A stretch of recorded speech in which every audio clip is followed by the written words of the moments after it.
Hey everybody, welcome to Hit Rewind. This episode will be the comic books of 1991. I'm Michael. John's on the other side. Hi, I'm John. So what we do is we kind of separate. He does Marvel, I do DC and Independent.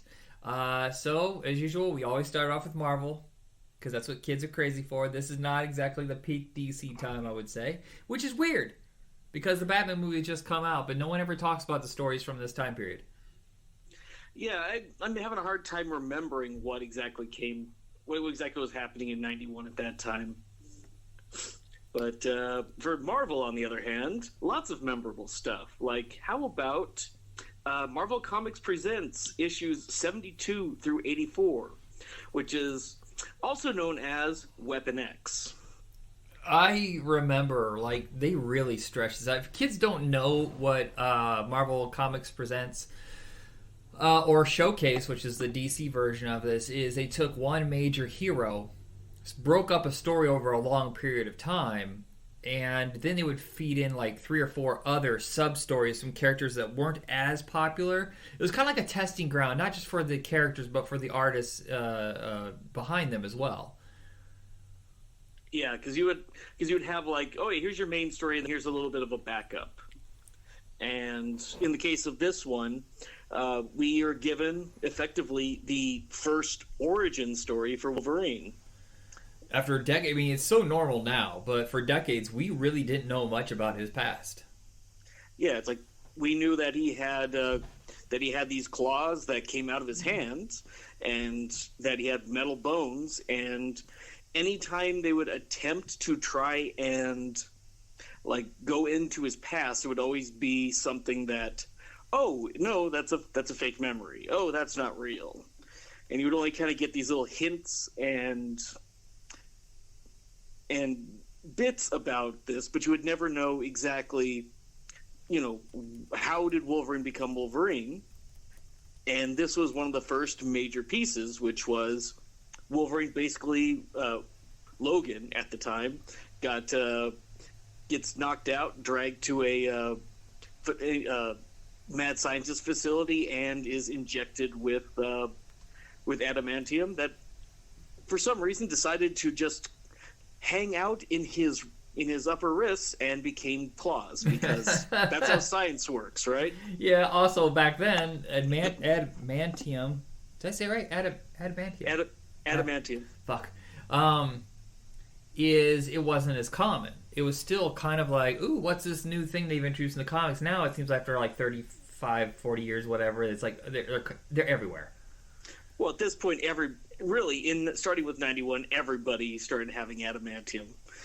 So this is kind of where this began, really. But Barry, it's like this is written and art by Barry Windsor Smith, and oh my god, the art in this is so good.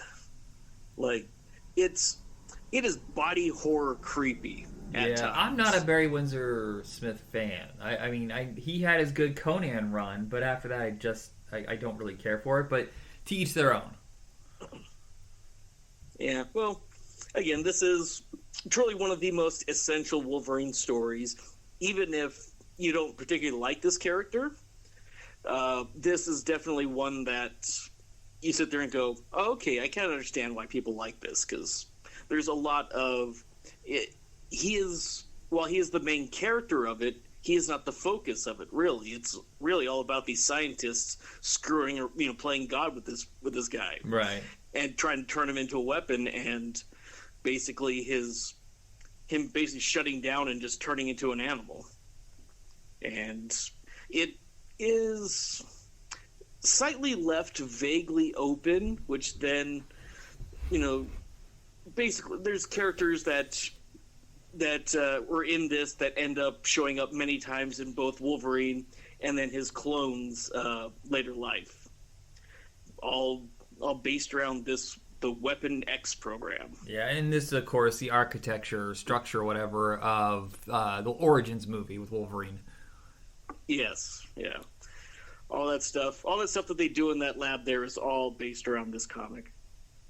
Now, Amazing Spider-Man number 344.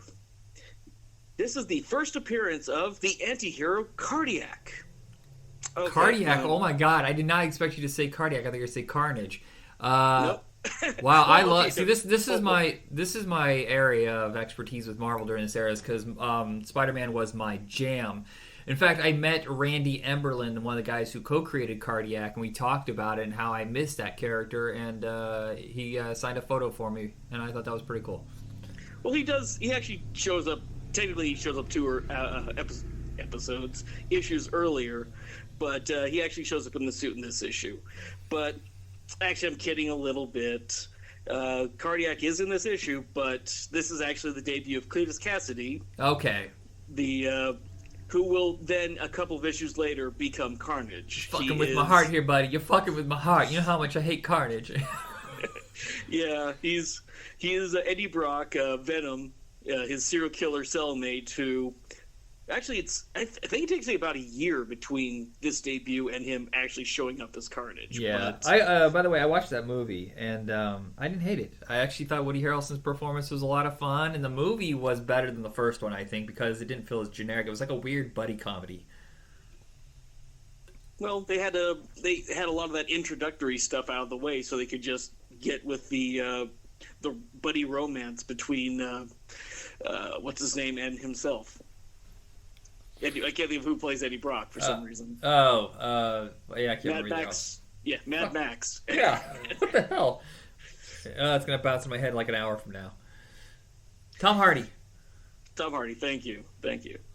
Okay, this is going to be a very X-Men oriented thing, because 91 was a very big year for X-Men stuff. So, New Mutants 98 is the introduction of everybody's favorite Marvel character, Gideon. Okay. No, I'm joking around. It's actually Domino. Domino shows up in this one. She was played by Zazie Beetz in that movie that came out some time ago, and I guess Copycat debuts in this issue too, because she is actually masquerading as Domino, but we don't know that yet. Oh, I didn't know that until now. But then again, there's also some guy who is like in a shitty Spider-Man ripoff costume, Dead Lake or Dead Ocean or something like that. Is this where we get Shatterstar as well? No, No? Hold on. No, Shatterstar comes in later. I think he's in X-Force number 1. Oh, okay. Or either that or else he's like in issue 100 of this run. But no, Deadpool shows up in this issue. It's his first thing.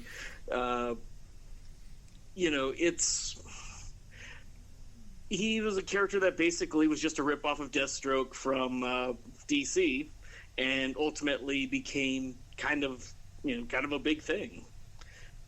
Mainly because people who kind of took Rob Liefeld's, he's just basically Spider-Man but a bad guy, and turned him into, oh no, he's basically just flat out batshit insane. Yeah, you give that to Joe Kelly though. That has Rob Liefeld fucking nothing to do with that. It's all Joe Kelly right there. Yeah, Joe Kelly and Mark Waid.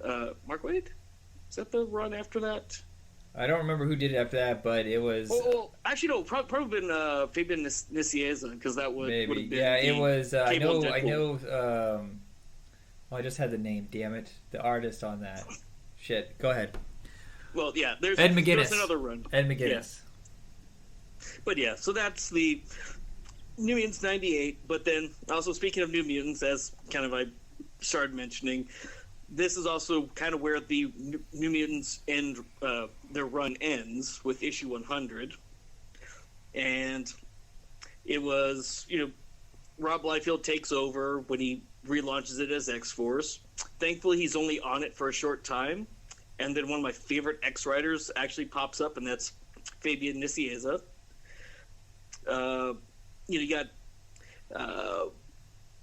X-Force, and at this time New Mutants was being spearheaded by Cable, the future Messiah character that at this point is just gruff, angry old man who yells at clouds.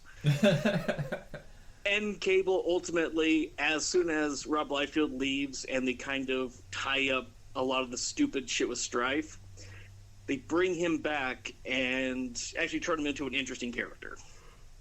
Also becomes somewhat well-rounded and interesting, and not just I'm an angry old bastard. With pouches. With hundreds and hundreds of pouches. Those, sadly, almost never go away. And what could fit in there anyway, really?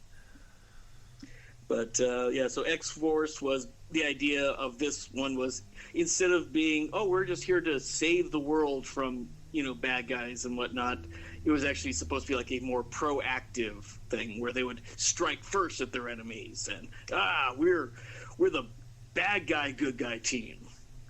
And, it surprisingly isn't as bad as you would think it would be, but it takes a little while for that series to actually kind of figure itself out. Now, we also get Chris Claremont's final big crossover with the X-Men, which was the Muir Island saga. Yeah. Where he was basically pulling all these threads that he'd been lying together for years. Because he'd been teasing up the, the Shadow King as like this huge foe that they were going to ultimately have to fight, because he was effectively a mutant on the level of Charles Xavier. He was like the first mutant that Charles Xavier ever really ran into, and he was stopped by Xavier and has been kind of in the background trying to get out of the little prison that he was trapped in. And over the course of the time, we've seen little bits and pieces of characters not exactly acting the way they should, and it's been kind of growing little bit. And finally, it all kind of comes to a head where you have the X-Men finally regaining themselves together after being scattered for the last couple of issues. Follow the Mutants. What stretched them apart, I think, right? No, that was it was after Follow the Mutants, because it was the stuff with the Siege Perilous and all that. Okay. But basically, you had like Psylocke being turned into an Asian ninja. I don't remember that. Oh yeah, you had. Oh wait, Psylocke. Sorry, they said Cyclops. Yeah. I was like, Storm. what? Yeah, Storm becoming a child and then becoming an adult again. So we've already had the introduction of Gambit. Yeah, Gambit shows up in this year too. He's down. I think I bring him up a little bit later in my notes, maybe. No, I think I mentioned him last time. Whichever. Yeah. Anyway, it's basically all these things get together and they end up fighting the Shadow King, and this has been effectively the last main story that Chris Claremont writes, because they relaunch X-Men with Jim Lee on art, and 3 issues in, Chris Claremont leaves. Because he was done with the line editor Bob Harris. He was done with the creative differences between him and that, and he was pissed off that they wanted to bring Magneto back as a mustache-twirling villain. Oh, that was so stupid. Yeah, this is when they introduced the blue and gold team, right? Yeah. Yeah. Million copies sold. Because they had 8 billion X-Men characters at this point. So, yeah, you had to find a way to divide them. And for a while, it was like X-Men was the blue team and Uncanny X-Men was the gold team, I think. It might be the other way around. Whatever, yeah. But it effectively would follow each one of these things. But after a while, it just became you had to read both books in order to actually understand what the hell's going on, because comics. But, X-Men Volume 2, Number 1 was one of the biggest. I think it's still. Yeah, I was going to say, I think it still is. All the time. And it doesn't help that there were 5 covers to it. Yeah, and speculative market. Yeah, it's everything about that. This is really kind of where I really started reading X-Men, was around this time. So these, like this team, the Jean Grey, Cyclops, Storm, Bishop, Gambit, Rogue, Archangel, Psylocke, Wolverine, Jubilee cast. Yeah, that's the group that became the cartoon, right? Except I don't remember Bishop, if he was in it or not. Bishop was in the cartoon. Okay. Archangel, Psylocke, and were in and out every now and then, but yeah, effectively this was what I knew of the X-Men for the longest time. But along with X-Men getting its relaunch, X Factor, which was the the comic series that was about the original 5 X-Men. Well, now they're just back in the core team. What to do with that title? Well, hey, let's grab some of our tertiary characters and throw them on a team. And Guido, come on, big guy. Dude, it's Strong Guy, Multiple Man, Havoc, Polaris, Wolfsbane, and Quicksilver. And they end up being this government-sponsored mutant team that's going out to stop the bad guys. I didn't particularly care for the art, but I thought Peter David's writing was great. Oh, there's some great stuff, especially the issue where I think it's right after Extinction Agenda, I think it is, where they have to go to therapy. And the entire thing where you get Quicksilver basically explaining why he's an asshole by basically saying, imagine that you're in line at an ATM and the guy ahead of you is moving at a snail's pace and doesn't seem to know what the hell they're doing. That's what it's like for me with everybody. And it's just like going, you know what? That makes sense. Yep. If you move that fast, everything around you would be an inconvenience because no one is literally at your level. But this team is run by a woman named Valerie Cooper, who, can you guess who she's canonically the sister or cousin of? No. Agent Dale Cooper from Twin Peaks. What? Yeah, yep. She mentions that her brother, cousin, whichever, is dealing with something. I think it was up in Washington. It's like a throwaway line that just says, "Oh yeah, that's my brother," or whatever. Which is also weird because I think in New Mutants or something, they're watching Twin Peaks like it's a TV show. Weird. So I'm wondering if Twin Peaks is a reality show or something in that universe. But we made a mention of him, but Lucas Bishop also makes his debut this year. Bishop's this time traveler from a dystopian future where mutants are all in internment camps. He ends up becoming a member of the Xavier Security Enforcers, basically future cops. I remember those, yeah. And he basically gets stuck in the past after chasing a bad guy, and basically has knowledge that at some point in the future the X-Mansion's going to get blown up, and there's a traitor amongst the X-Men, and he will eventually stop it. And it's always alluded to be Gambit until they decided to shoehorn that plot line into Onslaught. This sounds familiar. It's something I'm going to cover in DC this year. Yeah. It's now I will say this: he is the only change to the Days of Future Past storyline that I actually like, because in the movie version they do it as Wolverine because fucking movie and Hugh Jackman is ripped, so we need to make sure he gets to take off his shirt as often as possible. Yeah. In the comics, it's Kitty Pryde, which made sense because she was the new character at the time. In the cartoon, it was Bishop. And it kind of made sense to have a time traveler character go back in time to try and stop the past from being changed. So, Bishop, I feel they did him wrong at one point, and we'll eventually get to that storyline. But he becomes one of the worst fucking bad guys ever. Yeah. His entire plot line ultimately becomes he is going to be in the past to kill a child. Whoa. He's going to kill baby Hitler effectively. Yeah. Well, except she's not baby Hitler, but still. Baby Hitler. Okay. Darkhawk. Darkhawk #1. Do you know anything about this character? Yeah, a little bit. I read it at the very beginning of it, and he has like some sort of amulet that he gets from outer space or something, gives him the ability to tap it or whatever, and it senses evil or something like that, and then he can build the armor around him. Am I wrong? Yeah, well, yes and no. Basically, yeah, kid finds this amulet that lets him become an armored superhero. Okay, and the suit looks pretty badass and stuff. It does. Well, it ends up kind of turning into, it's actually not that he gets wrapped up in the suit. It's kind of like the old Rick Jones Captain Marvel thing, where when Captain Marvel would need to save the world, he would switch. Rick Jones, superhero pal extraordinaire, would tap his gauntlet, and he would actually swap places. Right, I remember that. Like the negative zone or wherever the hell he went. And that's effectively kind of the same thing that happens with this kid, is that he's basically just swapping his place with an android.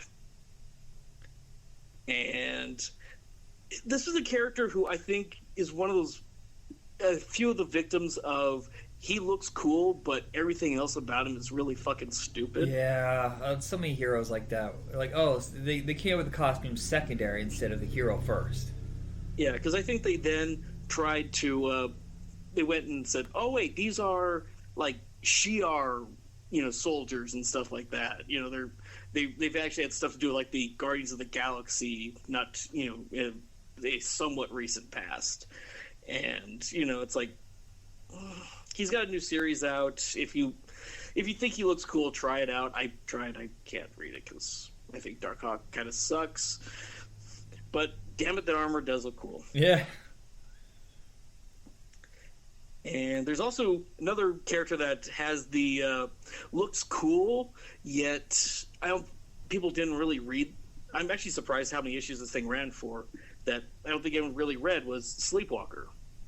I read a few issues of that one where he became a superhero when he fell asleep, right? Well, this guy falls asleep and he lets this dream cop. Yeah, basically it's like he's part of a collective, this being that protects the collective mindscape of all living things. And basically he's like Doctor Strange, but he's like a weird, he kind of looks like Ragman, actually, from DC Comics. Yes, definitely. And I don't know how the hell this thing ran for 33 issues. Because I genuinely can't see too many people really wanting to read it other than, oh, here's an issue. Okay, that looks cool. And maybe go 2 issues in and then stop. Yeah, well, my uncle was, even as a teenager, he was already starting his own business. And he was buying up comics, in the speculative market. I remember he stuck to Sleepwalker for about a year. So I would go through his pile of new comics just to check them out. I remember just not glomming onto that one very well. Yeah, it's another one where he's a dude, he's got he's like a lizard green skinned man, alien face, with a tattered coat. And like I said, he looks cool. Was this a Ditko? I can't remember. I know Speedball was a Ditko, but I can't remember what Sleepwalker is. I don't think he was. I'm going to look it up. Because it feels like around that era, all of a sudden we had a Ditko revival. But go ahead, sorry. Yeah, but it's like, I will say this. He did get a slight revival with the Infinity Wars series a couple of years back. And that was fine. I did read that. But I also, it didn't make me want to truly invest buying all the back issues I could either. And I don't really think he's on Marvel Unlimited except for the Infinity Wars stuff too, which is kind of a shame. Brett Blevins was the artist. That's going way back. Huh. But yeah, it's like basically he's a character I knew mainly because I saw him on like comic card art and stuff. But the most powerful character in the Marvel Universe makes her debut in Marvel Superheroes number 8. It's Squirrel Girl. I've never read anything with Squirrel Girl except the very early appearances when she was with the Great Lakes Avengers, and I have no idea why she's so powerful. Well, because she's not only she beat Doctor Doom in her first appearance, and is literally I think the only person Doctor Doom's afraid of. Wow. She beat Thanos, but then again, everybody's beaten Thanos. Huh. Doesn't he just beat himself? Honestly, maybe, but. She did also talk down Galactus, and that's the thing. I would say the newer run, the Unbeatable Squirrel Girl, is definitely worth checking out. Okay, it's 2 volumes because like 8 issues in, they decided to have Secret Wars and reboot everything right after that. Of course. So it's literally they even make a joke of it on the second #1 issue cover. It's like, hey, look, 2 #1 issues in the same year. But yeah, so basically, yeah, she was this punchline character. She was teamed up with the Great Lakes Vendors, for God's sakes. Yeah, I love those idiots. To call them grade Z characters is being kind. Yes, Flat Man, Immortal Man. Yeah, they're fun. I've read some books with them. They are entertaining, but yes, they are truly the worst superheroes you could come up with that they just kind of use as punching bags. It's a little shame. It's a little bit of shame, but this character bounced around a bit, would show up here and there, and then finally in 2014 got herself her own series, and it, like I said, that one's really good. So I think the last one we're going to do is a 6-issue epic that was adapted into a movie. It is the Infinity Gauntlet. Never heard of it. Yeah, that was the Avengers film Rise of Ultron. I literally just got done reading Infinity Gauntlet, and I gotta tell you, I don't have the patience. Sometimes I get the big build-up around it, and then you can't have the big fight at the beginning or it's just going to drag out. But especially as a kid, I couldn't wait till issue 4. Issue 4 is one of the greatest battles in history, and after that it kind of falls apart too. It really peaks right in the middle. But that's what I mentioned, the fact that he basically self-defeats himself, and it was kind of like a pattern of him. If he wants to be defeated, he'll be defeated. Yeah, and that's the thing is, I brought this up on the previous shows where this is an event that was actually built quite a while. Yeah. Especially in Silver Surfer is where the seeds were really planted and kept going for months on end. Yeah, and then you finally get to this point where, he's got the Infinity Gauntlet. He's got Mephisto, the main devil of the Marvel universe. Just kind of Iagoing over his shoulder about how to please the Lady Death. Yeah, and it's like, it's like 10 pages in is the snap. It's like it happens very early on in this book, and something that took an entire film to get to. And that, it's a pretty fucked up storyline, just because it's a guy wiping out half the universe to get laid. Yep. Basically, he's so annoyed with her disconnect. She will not pay attention to him no matter what he does, and he keeps bouncing back and forth between I don't need your to please you, and then he absolutely desperately needs to. He's kind of bipolar. Oh well, he is very much a one of our men's rights activists. He is an incel. He is so. Yeah. Show me tits. Oh, how dare you? How dare you rebuke me? Oh, you're just a whore. Show me tits. Yeah, he's very much like that. Yeah, and it does this. I think of all the Infinite line stories, this is probably the best of them, because then, the Infinity Stones get divided amongst other characters for whatever reason. They, oh yeah, let's give Drax this stone. Let's give, so let's give this person that, and they go off and ultimately.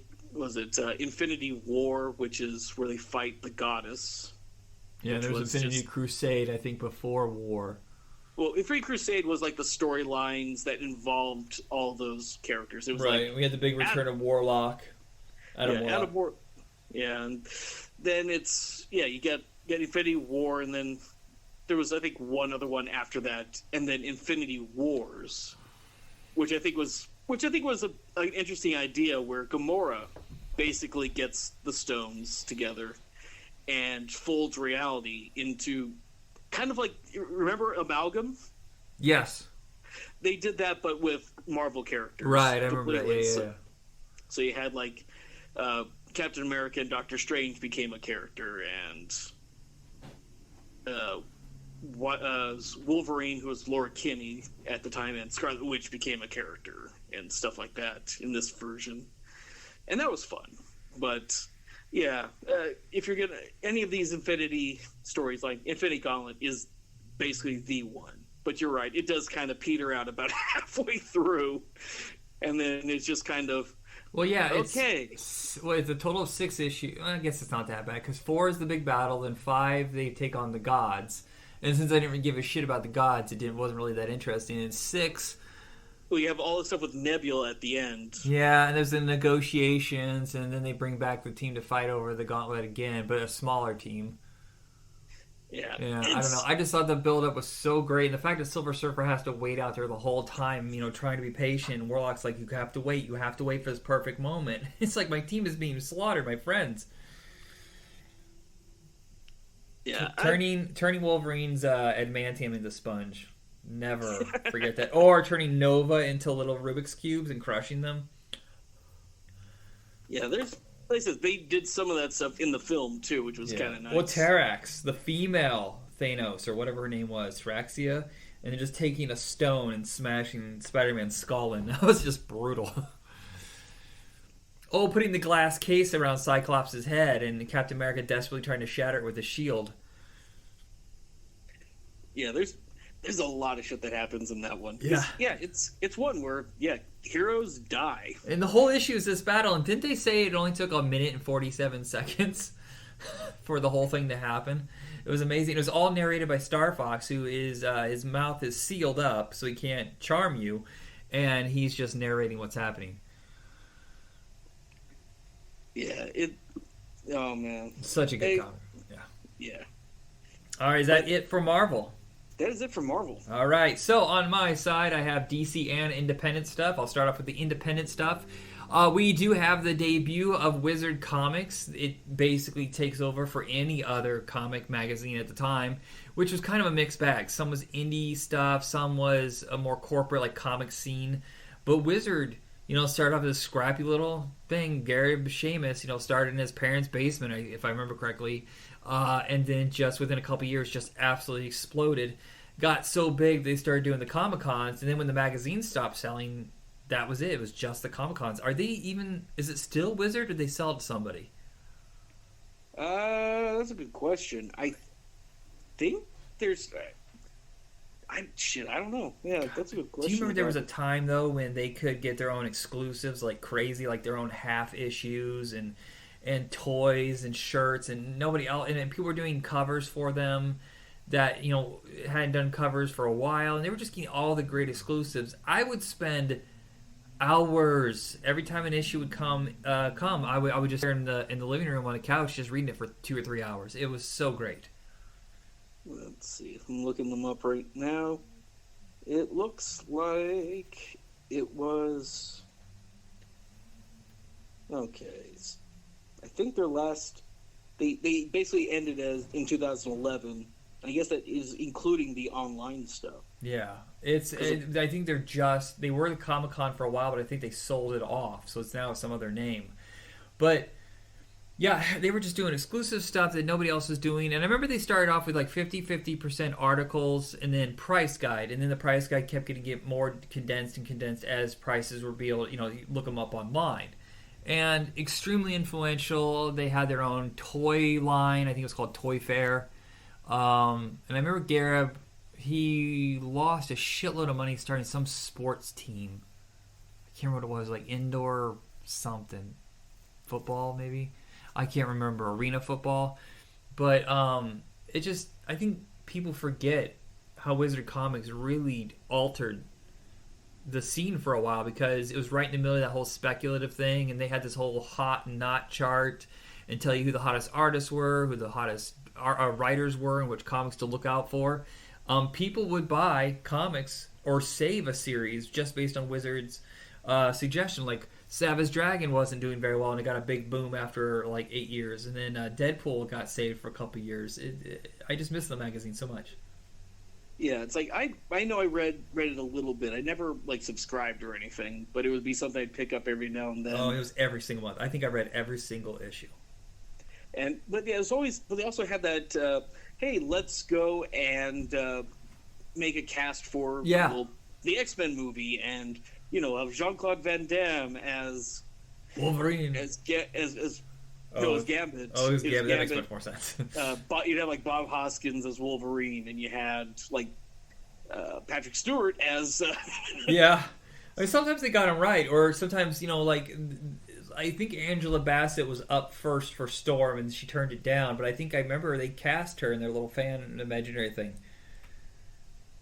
Yeah, it's like I remembered stuff like that, and also it was a price guide, so you kind of get an idea of, oh hey, maybe I could sell a comic for X, Yeah. Or do you remember Twisted Toy Fair Theater? They started there, and then they went over to their own magazine, but that kind of led to Robot Chicken.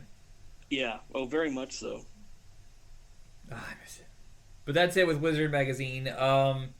Let's see what else is independent. This is a Transformers thing in Marvel that I asked you but you forgot.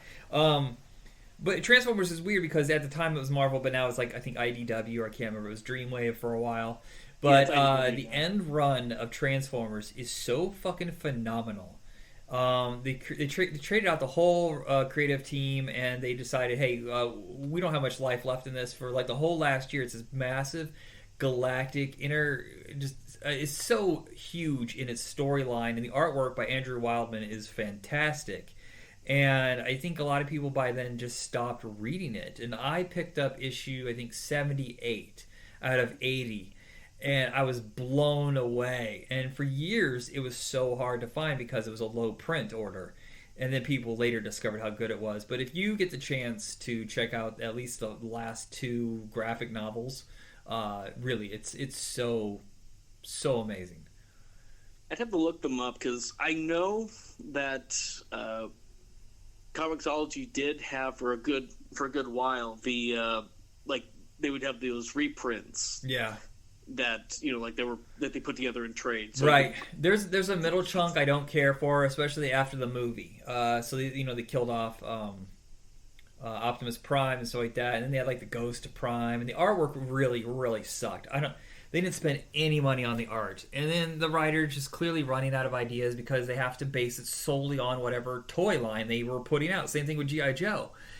And once the toy line came to an end, I think in '89, they had 2 or 3 years there where they could just do whatever, and they weren't tied to whatever the Hasbro had to push, so that it freed them up story-wise. Well, that would make things a lot simpler, wouldn't it? Yeah.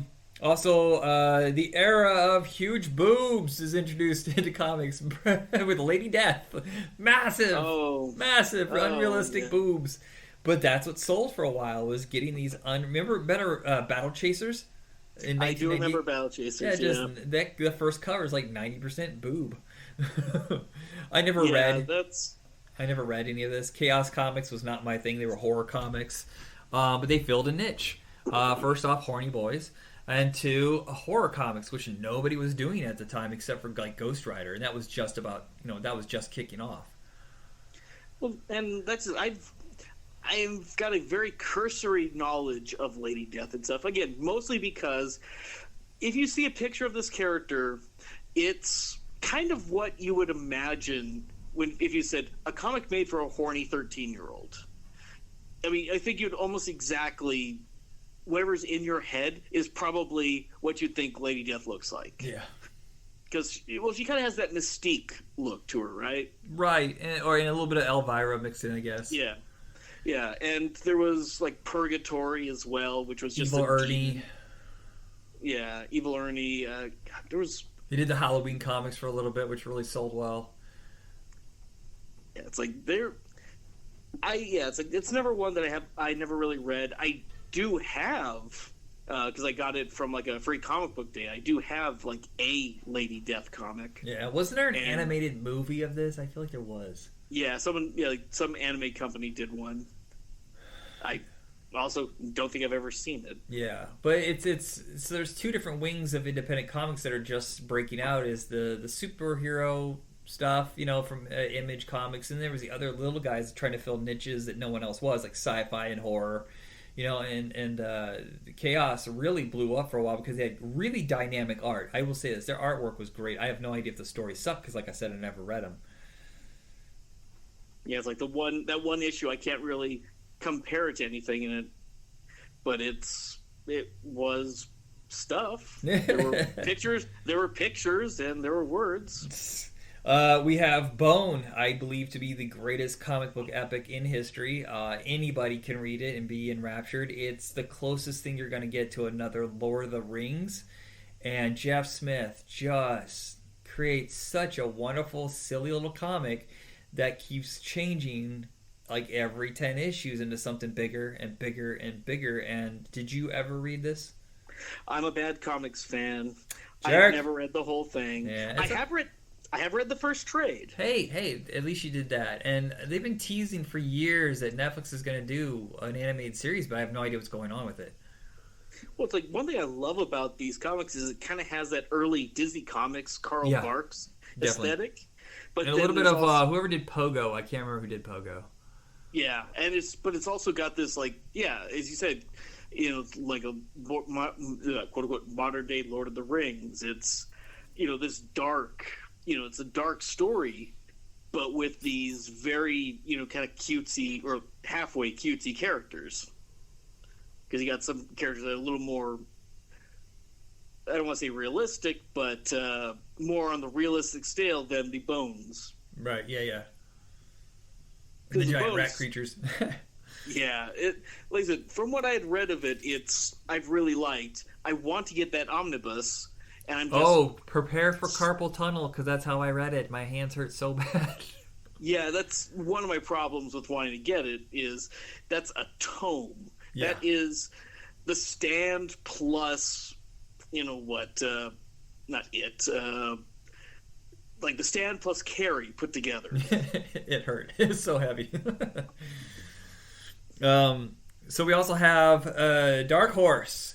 Premiering with a big, massive, basically the first Star Wars thing post, the movies. Dark Empire, which was in coordination with the Timothy Zahn books, right? Heir to the Empire, am I wrong? Yeah. It was in coordination with it, although not the same storyline, but it's kind of like, if I remember right, it's more like an alternate thing, because it's what if Luke Skywalker fell? Yeah. Fell to the dark side. Well, at the time, though, was it supposed to be like an Elseworlds kind of thing? I thought that was part of canon. I don't remember if it was supposed to be part of canon. Yeah. There was a time, though, when Star Wars was kind of a loose ship. No one was buying it. No one cared. And all of a sudden, the books and the comics come out, and they do pretty damn well. And then the video games for the computer started coming out, X-Wing Squadron and stuff like that, and just keep building and building and building over the next 6 years. Yeah, there's. Hold on one second. I'm gonna go and look up, because there is an Elseworlds quote unquote what if thing for those comics, and I gotta look that up. Oh, okay. But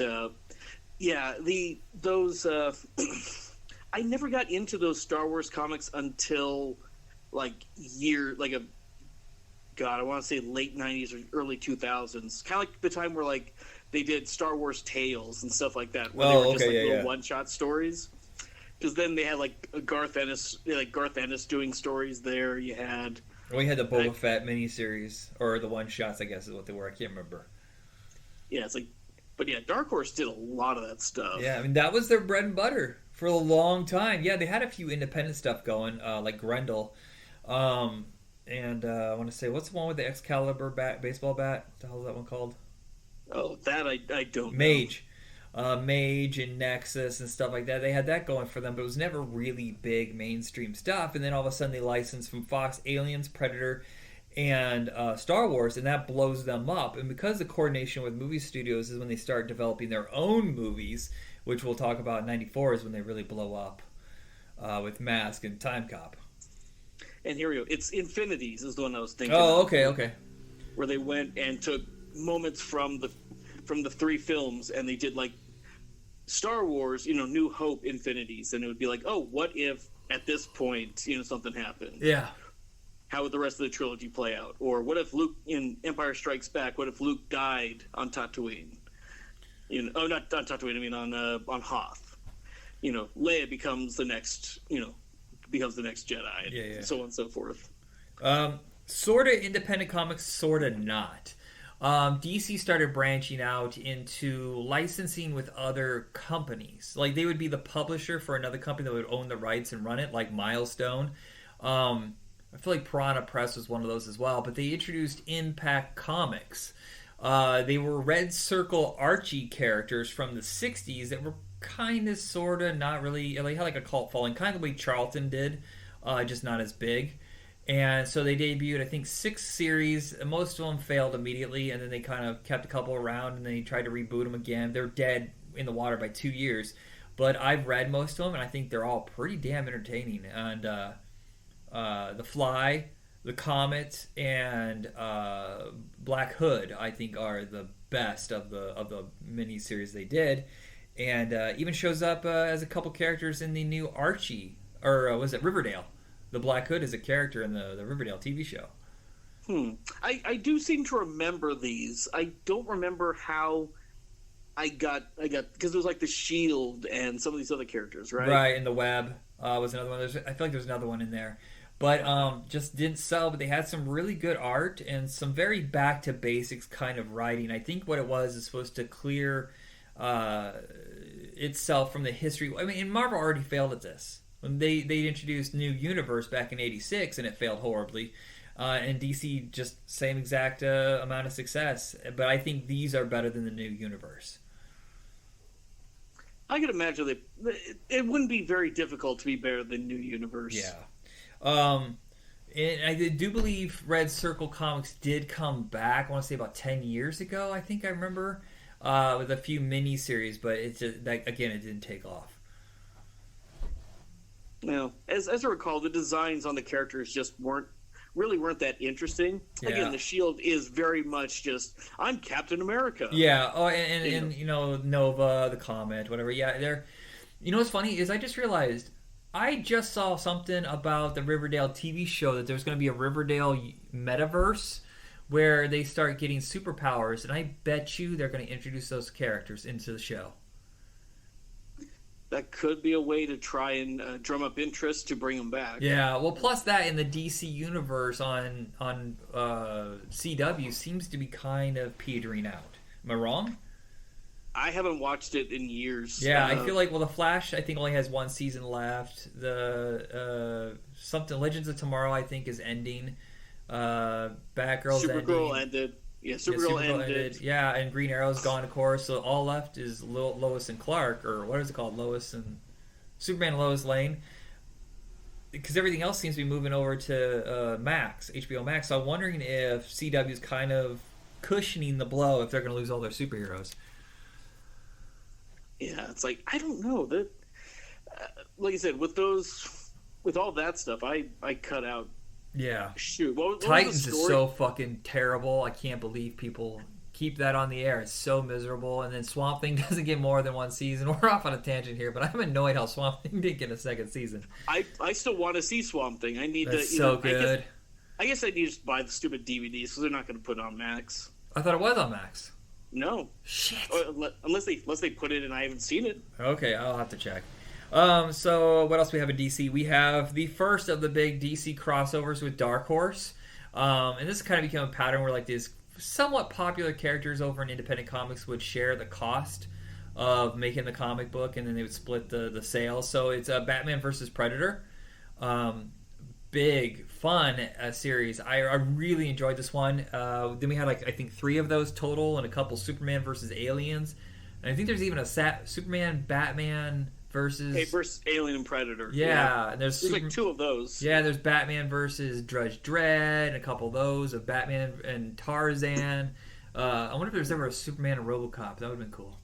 I don't think there was, but there was like a Batman versus The Mask, I think it was. Yeah, and I think there's a Batman and Ghost, I feel like. Because Ghost was popular for a while. Not the movie Ghost, the character. Well, it's like I don't know that character, but I knew you were talking about the Demi Moore. Yeah, but that was kind of a big deal for a while when DC was much more open to doing crossovers, and I think Marvel started doing it later because I think they did a Green Lantern and Star Trek maybe, or Star Trek and X-Men. I don't know. It could be numerous ones. Yeah, there's Star Trek and X-Men. Yeah, and that kind of closed the doors a while ago, but that kind of led the way to Amalgam, which is going to be in like 4 or 5 years. I think we have one of the greatest miniseries of all time is Robin 2, The Joker's Wild. I love it so much that I did a whole episode of it, of the old Comics on Infinite Earths podcast. Robin, I think just mere months after becoming, gaining the mantle of Robin, is left in Gotham by himself while Batman goes to Japan, I think, to take care of business. And the Joker breaks free, and he's the only one available to stop him. And, the last Robin was just killed by Joker. And I think Chuck Dixon and Tom Lyle did just an absolutely fantastic job creating this miniseries of him just being so scared, but he has to do it. Well, that was definitely a character that Chuck Dixon really knew what to do with. Yeah, it is absolutely fucking terrible how Chuck Dixon is just a massive fucking asshole. Just a piece of shit. Because he was a great writer, and now I just feel cringeworthy whenever I bring up, who are some of your favorite comic book writers? I'm like, well, Chuck Dixon. Well, it's kind of how I feel about Warren Ellis. Warren Ellis ended up apparently being an asshole, but it's like I will still sit there and go, yeah, but I love Transmetropolitan. Yeah, I feel bad sometimes, but I can separate the artist and the art. I just like Mel Gibson sucks, but I will watch Mad Max any day. But yeah, I'm trying to remember if I'm pretty sure I've read Joker's Wild, but I don't know if I have or not. It's so good. Maybe it's on your Comixology thing, but what else we have? The debut of Deathstroke, the beginning of the anti-hero era for major comics. Do you remember for like 3 or 4 years there, it seemed like every kind of on-the-edge character was given a series, or they would extreme up some people, like Nomad, stuff like that, just to make them darker. But I think Deathstroke's one of the only series that was actually honest about it, because we knew who he was. They weren't trying to darken him up. And the stories weren't bloodier or more violent. It was just taking stories from his point of view, where he's taking these missions that sometimes he just did for the money, which kind of came his MO anyway. And I thought it was really well done. Marv Wolfman, I think, is an absolutely wonderful writer. Yeah, I have read some of that run, and I really do like the Deathstroke stuff. And as you said, yeah, it's basically not trying to be any more gritty than you would have already had with the character. Right. At that point. Which would become a serious problem, I think. Sometimes, especially over at Marvel, they were like trying to be the tough, extreme, separation from DC Comics, which were always considered more old school. All right, so debut of Man of Steel, not good. It is not good. The only reason I bring this up is because it begins a horrible trend of too many series from Superman and Batman, and instead of being separate storylines, it's soon going to become, you have to buy every single... Fuck, really? Like, you have to buy every single issue of Superman, every single Batman, every month in order to get the full storyline. Yeah, it would just be, you buy... Because at that point you had Action Comics, it'd be Man of Steel, Superman, and what was it was just Superman and Action Comics for decades. It was always Detective Comics and Batman, that was it. And then all of a sudden you have Legends of the Dark Knight and Man of Steel, which was supposed to, I think, skew more mature, where Legends was more historical, like anthology based. Man of Steel was just more mature stories. And then I think, what did you say, they introduced what was the other one? Superman? There was you had Action Comics, you had Superman, Man of Steel, and there was a fourth, and I can't remember what the fourth one was. But that's when it just got out of control. That's the only reason I bring it up. I bought the first issue, I looked at it and said, nope, not for me. And the final thing is Armageddon 2000. How would you like to be the guy who put together a massive crossover story that's going to change everything, and then the story leaks of who the villain is, and you got to change it literally within a couple days, and then it doesn't really work? Captain Atom was supposed to be the villain, the guy who's going to go into the future and change everything. And that leaked, so they changed it to Hawk from Hawk and Dove. No one gave a flying shit about. Became the major villain, Monarch. Yeah, it made no sense whatsoever for that to happen. Nope. So ridiculous. And we had Wave Rider, and I just remember it being a big deal, and I got the trade paperback of it, and it really is only 2 oversized issues. It wasn't like the way it was at Crisis or anything before that, whereas at least 4 to 6 issues. It was just 2. Oh, and to answer your question about the 4th comic, it was Adventures of Superman. Oh, Adventures of Superman. Yeah, right, because they got rid of Adventure Comics, I think, in the late 70s, because that was more of a sci-fi anthology kind of thing. Can't remember. Yeah. Oh no! That was Aquaman's, I think, series. But yeah, that's it for my section, and I think that's the end of the episode. Yeah. Well, I'll just throw out I love one series that did run during this time in '91, which was Legion '91. Oh yeah, I remember that one. That was a series that was a spin-off of Legion of Superheroes, right? It was Future Cops or something like that. I can't remember. Yeah, Legion, it basically was just, technically it was only just called Legion, but as the series went, they would just be Legion, 89, Legion 90, Legion 91, just as a little subheading to it. Right, and is this where we got introduced to Lobo?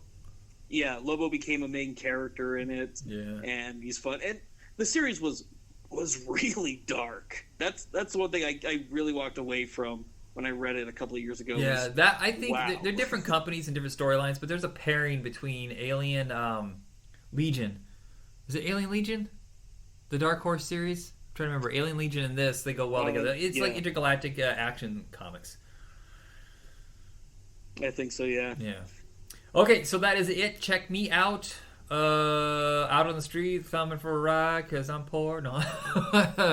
Hit rewind on Twitter and Facebook. And where can we check you out? I am on both Twitter and Twitch, MYUZISHION. That spells moon. Did you just watch The Stand?